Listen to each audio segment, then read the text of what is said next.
ఈ ప్రపంచంలో జీవిస్తున్న మనకు మనం ఎదుర్కొంటున్న పరిస్థితులు, చూస్తున్న సంఘటనలకు గాను రోజుకి ఎలా బ్రతకాలి అని ఎంతో భయపడిపోతూ బ్రతుకుతున్న ఒక జీవితం కదా ఇది. అసలు మన జీవితంలో మనం ఓడిపోతామో అని ఎందుకు భయపడాలి?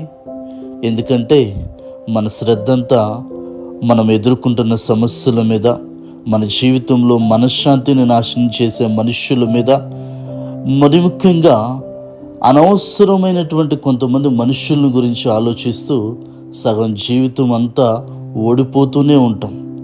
కానీ ఒక్కసారి నీ శ్రద్ధను నీలో ఉన్న ఆత్మ మీద ఉంచి చూడు.